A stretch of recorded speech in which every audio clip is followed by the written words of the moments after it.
Au cours des prochaines minutes, nous décrirons ce qu'est une année civile et comment commencer une nouvelle année civile dans Sage 50. Une nouvelle année civile doit être débutée dans Sage 50 afin de commencer à enregistrer des transactions dans cette année civile. Par exemple, si votre année civile courante est l'année 2019, vous devrez débuter une nouvelle année civile avant de créer des transactions en 2020. Sous certaines conditions, vous pourrez enregistrer des transactions dans une année civile future. Si vous essayez d'enregistrer une transaction dans une nouvelle année civile avant de la débuter, un message semblable à celui-ci apparaîtra.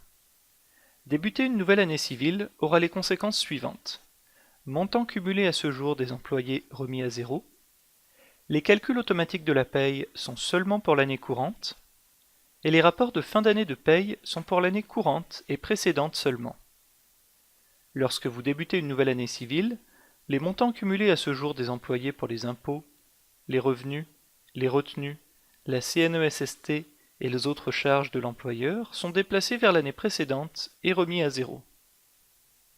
Avant de débuter une nouvelle année civile, il est recommandé de vous assurer que toutes les transactions de paye pour l'année courante ont bien été enregistrées. Si vous avez un plan de service qui inclut les calculs automatiques de la paye, ces calculs automatiques de paye s'appliquent seulement aux entrées de paye créées dans l'année courante. Après avoir débuté une nouvelle année, le programme ne calcule plus les impôts de manière automatique pour l'année civile précédente. Si vous avez débuté l'année 2020, le programme ne calcule plus les impôts de la paye pour l'année 2019. Les rapports de fin d'année de paye, tels que les T4 ou relevé 1, peuvent être générés dans Sage 50 pour l'année civile courante et pour l'année civile précédente. Après avoir débuté une nouvelle année civile, vous ne pouvez plus générer des rapports de fin d'année de paye pour l'année antérieure à l'année précédente. Si vous avez débuté l'année 2020, vous serez capable de générer des T4 pour les années 2019 et 2020. Vous ne pourrez plus générer de T4 pour l'année 2018. Sage 50 comprend une liste de contrôle pour les procédures de fin d'année civile. Sélectionnez le menu Assistant à faire et cliquez sur Liste de contrôle pour accéder aux listes de contrôle disponibles dans Sage 50. Faites un double-clic sur Procédure de fin d'année civile pour ouvrir la liste. La liste apparaît. Avant de débuter une nouvelle année civile, il est conseillé de consulter attentivement la liste de contrôle car certaines des tâches listées ne peuvent plus être réalisées après avoir débuté la nouvelle année. Vous pouvez imprimer la liste en cliquant sur Fichier et Imprimer. Veuillez noter que vous pouvez indiquer que des tâches de la liste sont terminées à chaque fois que vous en réalisez une en cliquant dans la colonne Terminer.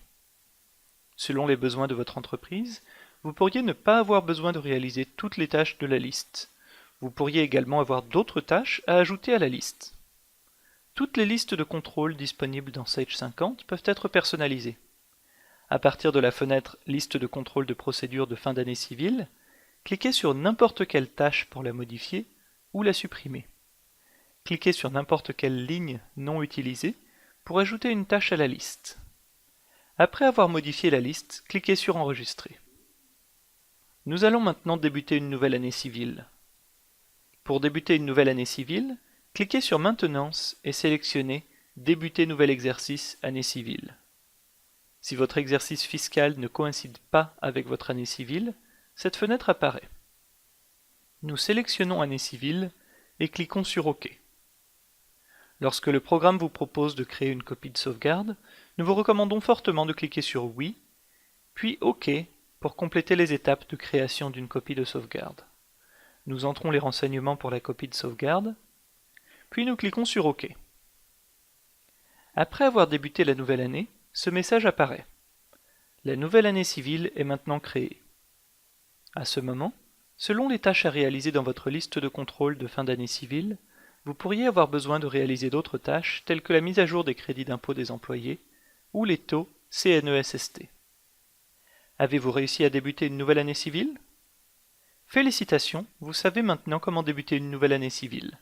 Pour continuer votre apprentissage et pour améliorer vos compétences avec Sage 50, sageu.com dispose d'une vaste bibliothèque de sujets d'apprentissage. La formation de niveau 3, utilisateur chevronné, traite de la fin d'année civile et bien d'autres sujets. Assurez-vous de mettre en favori sagecity.com/fin d'année pour accéder à d'autres ressources gratuites et pour passer une fin d'année plus tranquille.